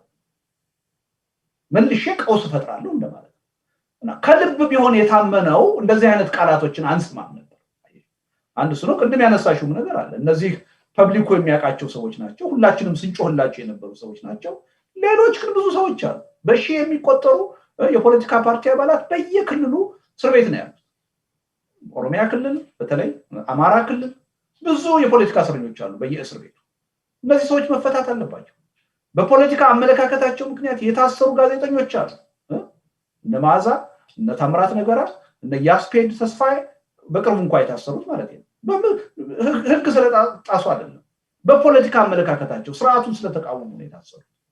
እነዚህ ሁሉ መፈታት አለባቸው። ከልብ ከሆነ አጠቃላይ ችግሩን የሚፈታ አቅጣጫ ነው መቀመጥ ያለበት። ያ አቅጣጫ ደግሞ በአንድ ፓርቲ ብቻ በአንድ መንግስት ብቻ መወሰን የለም። ሁሉን አቀፍ በሆነ መድረክ ነው መወሰን ያለበት። የድርድር ውጤት ነው መሆን ያለበት እንጂ እንደው ተኝተን ስንነሳ ገዢው ፓርቲ በሰበር ዜና የሚያበስርልን ዜና መሆን የለም። አስቀድሞ የተጠና የተመከረበት ውይይት የተደረገበት መግባባት ላይ የተደረሰበት ከሆነ ነው ዘላቂ ነው። አሁን በተያዘው አካሄድ ብዙ ዋጋ ያለው አይመስልም። ሰየው ነው እስረኞች መፈታታቸው አንድ ጅምር ነው። እንደ በጎ ነገር በመርህ ደረጃ ልናየው ይችላል። ግን በዙሪያው ያሉትን ውጥንቅጦች ስታይ ልባው ያለ መሆኑን ደግሞ ታይዋለሽ፣ ታዝኛለሽ። እስከመቼ ነው እያስመሰልን? ከዚህ በኋላ የኢትዮጵያ ችግር በግማሽ ልብ በማስመሰል በፖለቲካ ኢንትሪክ አይፈታም። ጄኒዩንሊ በሐቅ ነው ሊፈታ ይችላል። ወደዛ መንገድ የመንግስት ካልመጣ 30 ዓመት በሰለቸን በለመድነው አይነት የፖለቲካ አካሄድ ሊፈታው አይችልም። አመሰግናለሁ። እስቲ በተለይ በዚህ ሳምንት ይመስለኛል አንድ የኢትዮጵያ ተቆርቋሪ ሰነድ የሚል ፕሮፖዛል ይዛችሁ ወጣችኋል እና እንደሚታወቀው አንተ ደግሞ ባለፈው ከእስር ቤት ከወጣ በኋላ ከፖለቲካ ራሴን አቅልያለሁ ብለህ ነበርና አሁን ተመልሰህ ያለው ችግር እየገፋ ሲመጣ መቼስ የሀገር ነገር ነው፣ ሁላችንም የገባንበት ሁኔታ ነው። ተመልሰህ የሆነ ጥናታዊ ጽሁፍ እንዳቀረባችሁ በተለያየ ሚዲያ ላይ አይቻለሁኝና እስቲ እንግዲህ እያነስ ለ30 ዓመት የነበረውን ችግር እያነሳን ኢትዮጵያ ችግር የፖለቲካ ችግር ነው፣ የፖለቲካ ችግር በፖለቲካ ይፈታል የሚል እድምታ ነው ብዙ ሰዎች የሚደመድሙት። ብዙ የፖለቲካ ተንታኞች ያንን በዛ ይስማማሉና ከዚህ ጋር አያይዤ ማንሳት የምፈልገው የኢትዮጵያ ተቆርቋሪ ሰነድ የሚል አቅርባችሁ ነበርና እሱ ነገር አልቲሜት ጎሉ ምንድነው? እስቲ እሱን ነገር ሰዎች በአንድም በሌላ መንገድ አንስተናቸዋል። አሁን ሌላ አይደለም፣ በቃ ከዚህ የጦርነት አዙሪት ራሳችንን አውጥተን ችግራችንን በሰላማዊ መንገድ ብቻ የምንፈታበት የፖለቲካ ባህል መፍጠር ነው ዋናው ግቡ። እሱን ለማድረግ ግን ምን ያስፈልገናል? ቅድም እንዳልነው የጋራችን የምንለው የመቻቻል ውጤት የሆነ የኮምፕሮማይዝ ውጤት የሆነ ህገ መንግስት ያስፈልገናል። እዛ ላይ ለመድረስ የሽግግር ጊዜ ፍትህ ያስፈልገናል። ሁልጊዜ እየተወቃቀስ እየተካሰስ መቀጠል የለም። እርቅ ያስፈልገናል። ብሔራዊ መግባባት ያስፈልገናል። እነዚህን ሁሉ በገለልተኝነትና በሁሉም አቀፍነት መፍታት የሚቻለው በእኛ እምነት መጀመሪያ ተኩሱን ማቆም ሲቻል ነው። ቀጥሎ ጀኒውን የሆነ ብሔራዊ መግባባት ወይም ናሽናል ዲያሎግ ማምጣት ሲቻል ነው። ቀጥሎ ደግሞ ከሱ ጋር አብሮ የሚሄድ የጋራ የሽግግር መንግስት በማቋቋም ከዚህ ባነሰ ሪፎርም ጥገናዊ ለውጥ አሁን ኢትዮጵያ ውስጥ ያለውን ምስቅልቅል ውስብስብ ችግር መፍታት ይቻላል የሚል እምነት የለም። ስለዚህ ምንድነው አንድ የሽግግር ሁሉን አቀፍ የሆነ መንግስት ይቋቋማል። በዛ መንግስት አማካኝነት ቅድም ያልኳቸውን መሰረታዊ ሐሳቦች መሰረቶች እንጥላለን። በታሪካችን ደግሞ ለመጀመሪያ ጊዜ ህዝቡ በነፃነት በፍትሃዊነት የመረጠው መንግስት ያቋቁማል፣ መደበኛ መንግስት ማለት። ይሄን ካደረግን አዲስ ታሪክ በኢትዮጵያ ተጨባጭ ሁኔታ ፈጠርን ማለት ነው። ይሄ ነገር ከዚህ በፊት ተሞክሯል። አቶ እንደዚህ አይነት አካሄድ ከዚህ በፊት ተሞክሯል። ግን ቅድም እንዳልኩሽ ጀኒውን አልነበረም እንጂ 1983 የሽግግር መንግስት ተካሂዷል። ያ የሽግግር መንግስት ግን ምንድነው የሆነው? አሸናፊው ኃይል ተሸናፊውን አባሮ የራሱን አመለካከት የጫነበት ነው። ትክክል ያልሆነ የአሸናፊና የተሸናፊነት ጉዳይ መቆም አለ። አሁን እኛ እያልን ያለነው ምንድነው? አሁን መንግስት በጦርነት እንኳን ቢሸነፍ የዛ ሂደት አካል መሆን አለበት ነው። የችግሩ አካል ብቻ ሳይሆን የመፍትሄው አካል መሆን አለበት። ማንም መገለል የለበትም። ማንም መገለል የለበትም ስንል እንደ ድርጅት መገለል የለበትም። እንደ አስተሳሰብ ማንኛውንም አስተሳሰብ የሚያራምድ ኃይል መግባት አለበት። ስለዚህ ከኢትዮጵያ ውስጥ እከሌ የሚባል ህብረተሰብ የማይገለልበት ሁሉም በአንድም በሌላ መልኩ ውክልና ያለበት የሽግግር ሂደት ያስፈልገናል። ይሄን ካረግን ነው ይሄን ችግር በዘላቂነት መፍታት ነው። ከዛ ውጪ አሁን በስልጣን ላይ ያለው ብልጽግና የሚባለው ፓርቲ ብልጽግና የሚባለው መንግስት ችግራችንን በዘላቂነት ሊፈታው አይችልም። ቅድም እንዳልኩሽ በጣም ኮስሞቲክ ሲሆኑ አማላይ የሆኑ ለፕሮፓጋንዳ ለዲፕሎማሲ ለጊዜው የሚጠቅሙ ነገሮችን ሊያመጣ ይችላል። በዘላቂነት ግን ሊፈታው አይችልም። ችግሩ ጥልቅ ነው። በአንድ ፓርቲ ብቻ የሚወሰን አይደለም። በአንድ ፓርቲ ሁላችንም ተባብረን ለመፍታት እድለኞች መሆን አለብን። ከባድ ነው ችግራችን፣ ቀላል አይደለም። ስለዚህ ዋናው ዓላማው ይሄን የመጠፋፋት ይሄን የጦርነት ሳይክል ለአንዴና ለመጨረሻ ጊዜ ማስቆምና አዲስ ታሪካዊ ምዕራፍ የመክፈት ችግሮች በሰላማዊ መንገድ በህጋዊ መንገድ በድርድር በውይይት በሰጥቶ መቀበል ብቻ የሚፈቱበትን አዲስ ባህል የመፍጠር ጉዳይ ነው። ግቡ ይሄ ነው። የስልጣን ጥያቄ አይደለም። ስልጣን የሚገኘው በምርጫ ሳጥን ብቻ ነው። እስቲ ከዚህ ጋር ደግሞ በዚህ ፕሮፖዛል ጋር እናንሳ። ምናልባት ይሄ የትጥቅ ትግሉን የሚቃወሙ ብዙ በመደራደር የሚያምኑ ብዙ የፖለቲካ ፓርቲዎች አሉ። ከዛ ውስጥም ያው ካፋው እንደሚታወቅ ሌሎችም በሌላ በኩልም የሚጠሩ የፖለቲካ ድርጅቶች አሉ። እነሱንስ አካቷል ወይ? ከነዛ ውስጥ ኤክስፖዠር ያላቸውን ሰዎች አካታ የነሱስ ኢንፑት አለ ወይ እዚህ ውስጥ? ይሄ እንግዲህ ምንድነው እኛ አቅማችንና ሁኔታው በፈቀደ መጠን የተለያየ የፖለቲካ አመለካከት ያላቸው የተለያየ የብሔረሰብ ማንነት ያላቸው የተለያየ የሃይማኖት ማንነት ያላቸው በጾታም በእድሜም እንዲገቡበት ሙከራ አድርገናል። በተወሰነ ደረጃ ተሳክቶልናል። ያው ሀገር ውስጥ ያለውን ችግር ታውቂዋለሽ። ስለዚህ ቀላል ስብስብ አይደለም። ኢትዮጵያ ውስጥ ያለውን የፖለቲካ ቅራኔ በደንብ አድርገን በሚዛናዊነት በገለልተኝነት ለማየት ሞክረናል እና ብዙ ሰዎች ተሳትፈዋል። ከተለያዩ ብሔሮች ከተለያዩ ሃይማኖቶች ኢትዮጵያን ሊመስል የሚችል ስብስብ መፍጠር ችለናል። ግን ይሄን ጉዳይ ወጥቶ በአደባባይ በማስረዳት ረገድ ኃላፊነቱን የወሰድነው ሰዎች በጣም ጥቂት ነው። ስታይንም ደግሞ ምናልባት ወደ አንድ አካባቢ የምናዘነብል መስለን ልንታይ ይችላል። ለምን አሁን ካለው የሀገሪቱ ችግር አንፃር ደፍሮ ወጥቶ ጦርነትን መቃወም የሚፈልገው ሰው ጥቂት ነው። አገር ቤት ታውቂያለሽ፣ አስቸኳይ ጊዜ አዋጅ ነው። እንዲህ አይነት ሐሳብ ብታራምጅ በሰላም የመዋልና የማዳር ድርሽ ከባድ ነው። ስለዚህ ይሄን ኃላፊነት መውሰድ የተቸገሩ ሰዎች ወጥተው መናገር አልቻሉም። ውጭ ሀገር ሆነው ራሱም ይፈራዋል። በዛ ምክንያት ነው እንጂ በተሳታፊነት ደረጃ ብዙ ሰዎችን ለማሳተፍ ሞክረን እንደ የተዋጣለት ነው ባንልም ማለት ነው አሳትፈናል። ነገር ግን ምንድነው ይሄ ያወጣነው ሰነድ ለውይይት ክፍት ነው። ማንም ቅሬታ አለኝ የሚል አካል ሐሳብ እንዲሰጠን ነው የምንፈልገው። ይሄ መነሻ ሐሳብ እንጂ ያለቀለት አይደለም። ሐሳቦች እየመጡ የበለጠ እየተጠናከረ እየጎለበተ እንዲመጣ ነው እና ሰዎች እንዲተቹት እንዲነጋገሩበት ነው የምንፈልገው። በዛ ደረጃ ጠንክሮ የጋራችን የምንለው እንዲሆን ነው እንጂ በምንም ተአምርኛ በቃ ይሄ ነው መፍትሄው ብለን አይደለም ያቀረብነው። መነሻ የሚሆን ነገር ነው የሰራነው። ስለዚህ ከዛ ውስጥ 30 40 50% እንኳን ተቀባይነት ካገኘ እሰየው እና ሐሳብ እናዋጣ ነው የኛ ጥያቄ። ከዚህ ጋር ደግሞ በተለይ አሁን ኢትዮጵያን ካለችበት ቀውስ እንታደጋት የሚሉም አሉ። አሁን በኢትዮጵያ ከገዢው ፓርቲ ጋር ያሉ ብዙ ጎልቶ የሚነሱ ሰዎች አሉ። እንደው ከዚህ ጋር ኢትዮጵያ እያለ የሚነሳ የፖለቲካ ፓርቲዎች አሉ። ግን ይዘው የሚወጡት ነገር ደግሞ ሌላ ነገር ነው። የሚናገሩት ሌላ፣ ከኋላ ደግሞ ይዘው የሚመጣው ሌላ ኮተታ አለ። አሁን በተለይ ከዚህ ከ2 ዓመት በኋላ ያየናቸው ነገሮች ምናልባት በእኛ እድሜም ያላየነው ነገር ነው።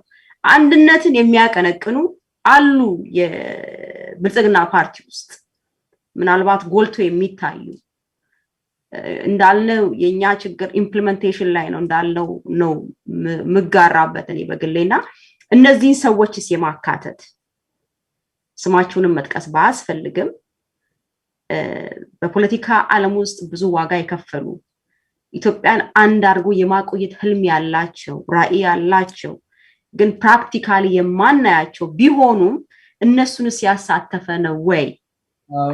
አሁን ድንቂቱ እዚህ ላይ ሩቅ መሄድ የለብንም። አሁን እኔና አንቺን የሚያዳምጥ ሰው በዚህ ሂደት ውስጥ የራሴ ተሳትፎ ማድረግ እፈልጋለሁ የሚል ሰው ምንም ቅድመ ሁኔታ የለንም። ለምንነው ደስ ብሎን ነው የምንቀበለው ማለት ነው እና ማንም ሰው በዚህ በኩል ኮንትሪቢዩት አደርጋለሁ የሚል ሰው እሰየው ብለን ነው የምንቀበለውና ማንም እንዲገለል አንፈልግም ማለት ነው። እንዳውም ችግራችን ሰው ደፍሮ አልመጣ እያለ ነው እና እኛ ለሁሉም ክፍት ነው ያለው። ማንም መጥቶ በዚህ ጉዳይ ላይ አስተዋጽኦ ላድርግ የሚል ማድረግ ምንም ድርጅታዊ ቅርጽ የለንም። በቃለ ጉባኤ የሚወሰን ነገር የለም። እጅ አውጥተን በቦታ አንወስንም። በቃ የሁላችንንም ተቀባይነት ያገኘው ሐሳብ የጋራ ሆኖ ይወጣል። ልዩነት ካለ ወደ ጎን እናስቀምጠዋለን። እንደዛ ነው የምናደርገው እና ምንም ፎርማል የሆነ ድርጅታዊ ቅርጽ የለም። ስለዚህ በዚህ ዶክመንት አልሆነም ኦልሬዲ ፕሮፖዛል ነው እንጂ ፕሮፖዛል ነው። ኦኬ እሱ በዛ እንዝጋው። እንደው በዚህ ፕሮፖዛል ውስጥ 3 ነጥቦች በተለይ ጦርነቱን የማቆም ናሽናል ዳያሎግ የማድረግና ሶስተኛ ትራንዚሽን ገቨርንመንት የማቋቋም አይነት ነገር ነው በዛ ዶክመንት ውስጥ ያለው። ባይዘው ዶክመንቱ በእጄ የለኝም። አሁን ግን ካነሳቸው ነጥቦች ጋር ሳነሳው በዚህ አቋም የሚስማሙ ብዙ የፖለቲካ ድርጅቶች አሉ አሁን ባለንበት ሰዓት።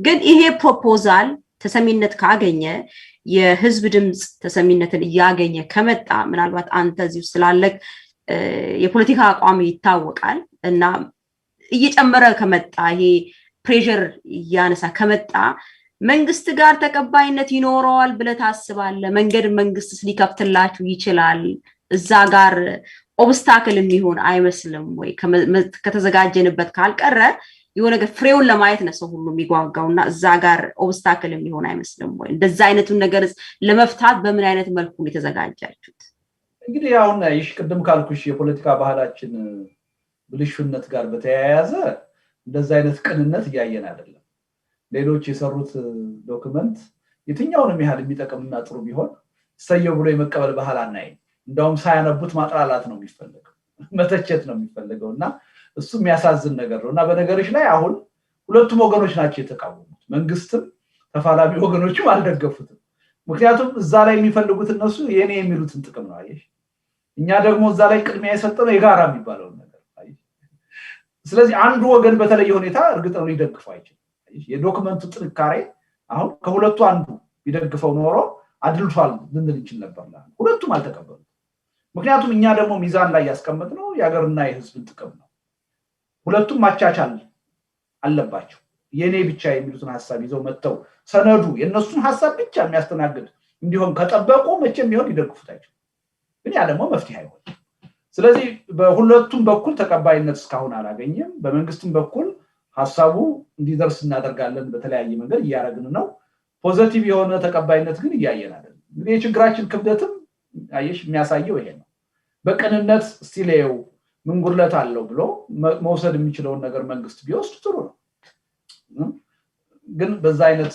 ሁኔታ ፍላጎት ሲኖር አላየንም ይሄ ደግሞ ያው ቅድም ካልኩሽ ባህላችን ጋር የተያያዘ ነው እንግዲህ ምንም ማድረግ አንችልም የምንችለውን ያህል ጥረት እናደርጋለን ዋናው ህብረተሰቡ እንዲወያይበት እንዲያየው ካመነበት ህብረተሰቡ ራሱ በተፋላሚ ወገኖች በመንግስትም ጫና እንዲፈጥር ነው እንጂ በስልጣን ላይ ያለው መንግስትና ተፋላሚዎቹ ባህላቸውን እናቃለን የመነጋገር ሐሳብን የማዳመጥ ችሎታማ ቢኖራቸው መጀመሪያም እኮ ወደዚህ ጦርነት ውስጥ አያስገቡንም ነበር ያ ችግር ስላለባቸው ነው እዚህ ጦርነት ውስጥ ያስገቡንና እንዲህ በቀላሉ ይቀበሉታል ብለን አንጠብቅም ዋናው ግን የጉዳዩ ባለቤት ዋጋ እየከፈለ ያለው ህዝቡ ይወያይበት ካመነበት ይሄን ነገር ግምት ውስጥ አስገብታችሁ እዩት መነሻ አድርጉ ተቀበሉት ማለት የህዝቡ ፋንታ ይሆናል ሚዲያው በዚህ ረገድ ገንቢ የሆነ ሚና ሊጫወት ይችላል ብያምናለሁ አመሰግናለሁ አቶ ልደቱ አያሌው በወቅታዊ ሁኔታ ላይ ጠለቅ ያለ መወያያ ነጥብን ያነሳ ነው ብዬ ነው የማስበው ምናልባት ወጣ ያለ ነገር ደግሞ አንድ ነገር ላንሳ because ህዝብ መሃል ነው ያለ ነው ህዝብ የሚያነሳው ነገር አለ አቶ ልደቱ አያሌው ፌስቡክ ፔጅ አላቸው የለኝም እንደው ጥሩ አነሳሽ ድንቄቱ ምክንያቱም በኔ ስም አንዳንድ ነገሮች ፖስት እየተደረጉ የኔ ሐሳብ እየመሰላቸው የሚጠይቁኝ ሰዎች አሉና እኔ ፌስቡክ አካውንት ኖሮኝ በጭራሽ አያውቅም አሁንም የለኝም እና በኔ ስም ግን የተለያዩ ሰዎች የሚጠቀሙ እንዳሉ ሰምቻለሁ በተለያየ ጊዜ ገልጫለሁ ቀደም ሲልም ደግሞ አንዳንዶቹን ማዘጋት ተችሏል ግን ሁሉ ጊዜ ደግሞ እንደዛ ያያረግን ልንዘልቀው የምንችለው ጉዳይ አልሆነም እና የለኝም ነው መልሴ የለኝም ፌስቡክ ትዊተር ተጠቅሜ አላውቅም ያው ትዊተርም አካውንት አለ እንደውም ትዊተሩ ትንሽ መልእክቱ ይሻላል ትንሽ ለዘብተኛ ነውና ፌስቡክ ላይ ያለው አይታ ከሆነ መልእክቱ ጥሩ መሆን አለመሆን ሳይሆን እኔ ኃላፊነት ልወስድ አልችልም የኔ አይደለም እንደው ሜሴጁ ትንሽ አሁን የፌስቡክ ላይ ከሆነ በጣም ጥላቻን ያዘለ ስለሆነ ነው ሰዎች ሲያነሱ ስለነበረ እኔ ብዙ ሰዎች የሚያነው ነው እንደለቱ እንደዚህ አይጽፍም አይነት ነገርም አለ ዞሮ ግን ያንን ነገር ለህዝብ ማሳወቅ ስላለብን ነው ይሄን በጣም ነው ማመሰግነው ስላነሳሽ በእውነት ትክክል ያ በጣም ነው ማመሰግነው አቶ ልደቱ ወደፊትም እንዲኖረኝ ከፈለኩ ኦፊሻሊ አናውንስ አደርጋለሁ እንደዛ እስካላረኩ ድረስ እኔ የለኝም ሊኖረኝም አይችልም ይሄ ደግሞ ሆን ብዬ ያደረኩት ነው የራሴ ምክንያት አለ ስለዚህ እንደሌለኝ ህብረተሰቡ ቢያቅጥሩ ነው እንደውም አንዱ 19000 አካባቢ ፎሎወርስ ነው ያለው ትላንት ማታ ራሱ ያየሁት ነበርና በጣም እየጨመረ ነው ያለው ወደ 20000 ሳይገባ አይቀርም ይመስለኛል ፎሎወርስ እየጨመረ ነውና ከአራት ዓመት በፊትም ወደ 50000 የደረሰ አንድ ሰው ነበርና ብዙ ሰው የኔ አድርጎ ያምን ነበርና ግን አይደለም ግላድ እሱ ነገር እንኳን ሜንሽን ተደረገ because ጥላቻ ያዘለ ስለሆነ ሰው ሁሉ እንዲያውቅ ፈልጌ ነው እንደው ከመቋጨቴ በፊት እንደው አንድ በተለይ ከአንድ አመት በፊት ከጀዋር መሐመድ ጋር ባደረከው ኢንተርቪው ላይ ትልቅ ዘለፋ ከመንግስት በኩል እንደተነሳብህና እንደውም አነሳሽ የጦርነት አነሳሽ ተብለህ የተወቀስክበት ሁኔታ ነበረ። የኢትዮጵያ ችግር የኦሮሞ ችግር የኦሮሞ ጥያቄ አለመመለስ ነው ብሎ የሚያምኑ ሰዎችም አሉ። አግዝፎም እየመጣም ያለው የኦሮሞ ችግር ነው ብለውም የሚያምኑ በተለይ ከብልጽግና ፓርቲም ፖለቲካ ውስጥ ከነበሩ ሰዎችም ይሄ ነገር ይነሳል። አንተ ግን እንዴት ታየዋለህ? የኦሮሞ ፖለቲካ ሪሊ የኦሮሞ ህዝብ አልተበደለም፣ ጥያቄው አግባብ አይደለም፣ እየተገፋ ነው ወደ ጦርነት የገባው የሚል ነገርም አለ። እንዴ ያንተ እይታ ምን ይመስላል? እንትን ነው የማየው በተለየ መልኩ ነው። እኔ ኢትዮጵያ ውስጥ ችግር የሌለበት ህብረተሰብ አለ ብዬ አላምንም። በአንድም በሌላ መንገድ ሁሉም የኢትዮጵያ ህዝብ ችግር አለበት። ለምሳሌ የጋራ የምንለው ችግር አለ። የዲሞክራሲ ጥያቄ፣ የሰብአዊ መብት ጥያቄ፣ የመልካም አስተዳደር ጥያቄ፣ የኢኮኖሚ እኩል ተጠቃሚነት ጥያቄ፣ የልማት ጥያቄ፣ ብዙ በአጠቃላይ በአገሪቱ ውስጥ ያለ ችግር ነው። የጋራ ችግራችን ነው። ለየት ያሉ ደግሞ ችግሮች ይኖራሉ በተለያዩ አካባቢዎች። ስለዚህ ለምሳሌ የአማራ ክልል ስንሄድ የተለያዩ ጥያቄዎች አሉ። አሁን የአማራው ህዝብ ባለፉት 30 ዓመታት በተለይ ከአማራ ክልል ውጭ ያሉ የአማራ ተወላጆች የሚደርስባቸው ጥቃት ትልቅ ጥያቄ ሆኖ ነው የሚኖረው። በህገ መንግስቱ ውስጥ አልተወከልኩም የሚለው ጥያቄ ትልቅ ጥያቄ ሆኖ ይኖራል። ዜጎች እንደ ዜጎች ደግሞ በአገሪቱ በሰላም ተንቀሳቅሰው እንደ ልብ ሰርተው ያለመኖር የሁሉም ጥያቄ። በኦሮሚያም ደግሞ እኩል የፖለቲካ ስልጣን አላገኘንም፣ ካለን የህዝብ ብዛት አቅም ጋር የሚመጣጠን ውክልና አላገኘንም፣ ተጠቃሚነት አላገኘንም የሚል ጥያቄ ነው። ተገቢ ጥያቄ ነው እና ሁሉም በየአካባቢው የየራሱ ጥያቄ አለው። ችግሩ ግን ምን መሰለሽ ነው፣ ሁሉም የኔ ብቻ ነው ጥያቄ ብሎ የማመን ነገር ተገቢ ነው ብያለሁ። እኔ ለመፍትሄው የሚረዳን አይመስለኝም። ሁላችንም ጥያቄ አለ፣ ሁላችንም የችግሩ ሰለባ ነው። እንዲህ ብለን ስናምን ሁላችንም የመፍትሄው አካል ነን ብለን እናምናለን ማለት ነው። እኔ ብቻ ነኝ የተቸገርኩት የሚለው ነገር ትክክል አይደለም። ኢትዮጵያ ውስጥ የነበረው ጭቆና ማንንም አድኖ አያውቅም። በሁሉም የሀገሪቱ ክፍል ያለ ህዝብ ሲጨቆን ይኖራል። አሁን ያለው የፖለቲካ ግፍ የትኛውንም ክልል አንዳንድ ሰዎች ለምሳሌ ነው የትግራይ መንግስት ነበረ 27 ዓመት ብለው ይላሉ አይደል? በዛም ወቅት የትግራይ ህዝብ ተጠቂ ነበር፣ ባፈና ውስጥ ነው ነበር። አሁን ደግሞ ባለፈው 3 ዓመት ከ8 ወር እነ ዶክተር አብይ ከኦሮሚያ ስለመጡ የኦሮሞ መንግስት መጣ፣ ኦሮሞ ተጠቃሚ ሆነ ብሎ ያምናል። ሮንግ ነው። የኦሮሞ ህዝብ ከዚህ ሂደት ምንም አልተጠቀመም። እንደውም የበለጠ ተጎጂ ሆኗል። ቀውስ ውስጥ ነው የገባው። የአማራ ህዝብ ባለፈው 27 ዓመት አልተጠቀመም። አሁንም ሰቆቃው እንደውም ከድሮ በባሰው ነው። ግድያው፣ አፈናው ቀጥሎ ሰላም የለውም። ማንም ተጠቀመ የሚባል ነገር የለም። እንደው ያው የሚያሳዝነው ደግሞ አንዱ ምን መሰለሽ፣ እነዚህ 3 ብሔሮች ኦሮሞ፣ ኦሮሚያ፣ አማራና ትግራይ የኢትዮጵያን ፖለቲካ የተቆጣጠሩት እነሱ ናቸው በዲስኮርስ ደረጃ። ልክ ሌላ ብሔረሰብ ያለ አይመስልም ኢትዮጵያ ውስጥ፣ ሌላ ብሔር ያለ አይመስልም። ኢዝ ሮንግ ብዙ አካባቢዎች ችግር አለ። አሁን ይሄ ቀውስ ሲመጣ፣ ግድያዎች ሲመጡ ከማንም በላይ የደቡብ ሰዎች፣ የወላይታ ሰዎች፣ ሀዲያ፣ ከምባታ መሀል ሀገር ላይ ከባድ ጥቃት ይደርስባቸው ነበር። በተለይ አቶ ኃይለማርያም ስልጣን ላይ ያለ ግን የነሱን ችግር እንደ ችግር የሚያየው ሁልጊዜ ይሄ የሶስቱ ብሔር ኤሊት ነው የሚጮኸው።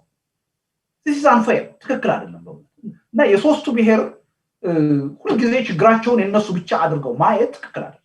የትግራይንም ኤሊት ካየሽ 27 ዓመት ሙሉ ሌላው ሲጮህ የትግራይ ኤሊት አይጮህም ነበር። አሁን ግን ትግራይ ውስጥ ችግሩ በዚህ መጠን ሲመጣ ጮህታል አይደል? አሁን ድሮም መጮህ ያስፈልግ ነበር። ድሮ ስላልጮሃችሁ አሁን ለምን ጮሃችሁ መባል የለበትም። ሁላችንም መጮህ አለብን እና ሁልጊዜ ችግሩን የኛ ብቻ አድርገን ማየት፣ ለኛ ችግር ብቻ ማልቀስ ትክክል አይደለም። ይህች ሀገር የጋራ ሀገራችን ናት። በእኩልነት በዚህ ሀገር ውስጥ መኖር አለብን።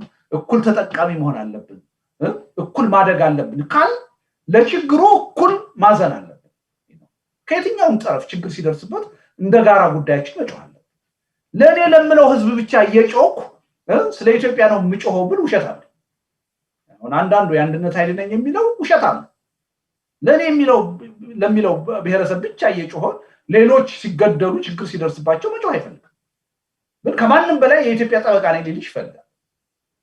ይሄ ትክክል አይደለም። ስለዚህ መርጠን ማልቀስ መርጠን መደሰት የለም ነው ሁሉም የኢትዮጵያ ህዝብ በዚህ ማየት አይቻልም አቶ ልደቱ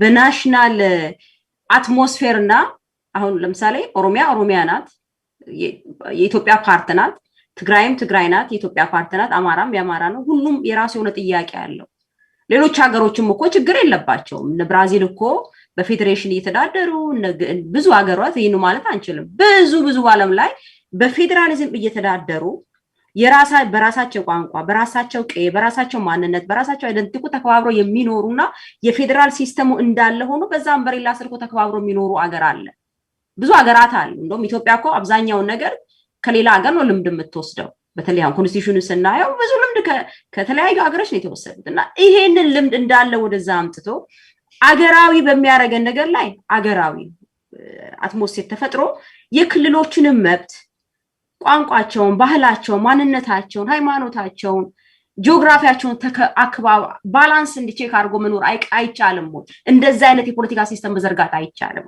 ይቻላል ነው ያልኩ ያለው እኮ ይቻላል ግን እኛ በዛ መልኩ አይደለም አሁን እየሰራን ያለው ሁሉ ግላዊ ሆነ በቃ የኔ ብቻ ለምንለው ጥያቄ ነው እንደሱ ብለን ካሰብን የኔ የሚለው ብቻ ይጠናከርና የጋራ ጉዳይ በጋራ የመፍታት እድል ይጠፋል አይሽ ችግር እኮ ይሄ ነው እና ችግሩን የጋራ ስናደርገው የጋራ መፍትሄ ለመፈለግ እድል ይሰጣል እድል ይኖርና እኔ ብቻ ነኝ ተቸጋሪ እኔ ብቻ ነኝ ተበዳይ ካልን ግን የትም አይደርስም ተባባሪ መሆን አንችልም አይሽ እና የትኛው አገሪቱ ውስጥ ዜግነትን እኮ እንጋራለን አይደል ሰውነትን እኮ እንጋራለን አይደል በቋንቋ በብሔር በሃይማኖት በጾታ በእድሜ ያለን ልዩነት እንደተጠበቀ ሆኖ በምንጋራቸው ነገሮች ማለት ከሁሉም በላይ እኮ ሁላችንም የሰው ልጆች ነን አይደል በሰው ልጆች ላይ የሚደርስ ችግር ሁሉ ሁላችንም ሊቆረቆረን ይገባል ሁላችንም አንድ ዜግነት ነው ያለን አይደል ይሄ የጋራ የሆነውን ነገር ይዘን ለጋራ ጉዳይ መጫወታለን ልዩነት ደግሞ አለ እንደ ሃይማኖታችን እንደ ብሔረሰባዊ ማንነታችን ካልቸራችን ቀደም ያልሽው ቋንቋችን ይሄ ደግሞ መከበር አለበት እኩልነት የሚገለጸው ዝም ብሎ እኩልነት በማለት አይደለም በእነዚህ ነገሮች ነው የሚገለጸው እነዚህ ነገሮች በአግባቡ ማንንም ሰው በፈለገው በተወለደበት ቋንቋ የመናገር መብት አለው የመዳኘት መብት አለው ራሱን በራሱ የማስተዳደር መብት አለው ኦኬ በእኩልነት የመታየት የመጠቀም የፖለቲካ ስልጣን የመጋራት መብት አለው ይሄ ነው አንድነት እኮ ይሄ እንጂ ውስጣዊ ልዩነትን መጨፍረቅ አይደለምና ግን በዚህ ደረጃ መተሳሰብ የሚችለው ልዩነታችን እንደተጠበቀው ነው ተከብሮ የጋራ ማንነታችንን ማስተባበቅ ሲችል በሰባዊ መብት የጋራ ማንነታችን እንኳን የኛ የዓለም ህዝብ ማንነት ነው አይደል ኢትዮጵያ ውስጥ የሚገደል ሰው ያለ ፍርድ ያለ ህግ የኢትዮጵያ ጉዳይ ብቻ አይደለም ዓለም ያገባዋል የሰባዊነት ጉዳይ ነው ሰባዊነት ከዓለም ህዝብ ጋር እንጋራለን አይደለም ቀርቶ እንደ ኢትዮጵያዊ ነው ኢትዮጵያ ውስጥ ደግሞ የተለያየ ክልል ሆነ ዜግነትን እንጋራለን አንድ ፓስፖርት ነው የምንጠቀመው አይደል ዜግነትን በዛ በዜግነታችን ደግሞ የሚመለከቱ ጉዳዮች አሉ የሚያለያዩን ጉዳዮች ደግሞ አሉ እነሱ ደግሞ ውበት ናቸው ኃጢያት አይደሉም ዘላለም መኖር ያለባቸው ናቸው ችግሮች አይደሉም ግን አንቺ የምትናገሪው ቋንቋ የኔም ቋንቋ እንደሆነ ባለናገረው እንኳን ኢትዮጵያዊ ቋንቋ ነው የኔ የጋራ ማንነቴ ነው ብያምኝ መቀበል አለብኝ ከኔ ሃይማኖት ውጪ የሆኑ እነዛም ሁሉ ኢትዮጵያ ያረጓት እነሱ ናቸው የኔ ሃይማኖት ባይሆንም እንደ እኔ አድርጌ መቁጠር አለብኝ በዛ ሃይማኖት ላይ የሚደርስ ተጽዕኖ ነገ እኔ ላይ እንደሚመጣ ማወቅ አለብኝ ስለዚህ እሱ ብቻ ለዛ ችግር እንዲጮህ መጠበቅ የለብኝ አብሬ መጮህ አለብኝ እንደዚህ ከሆነ ነው ልዩነትና አንድነት ሳይጣላ ማለት ነው ሳይጣላ ተስማምቶ መኖር የሚችለው በማንኛውም ህብረተሰብ ቢካሄድ ልዩነት አለ አንድነት አለ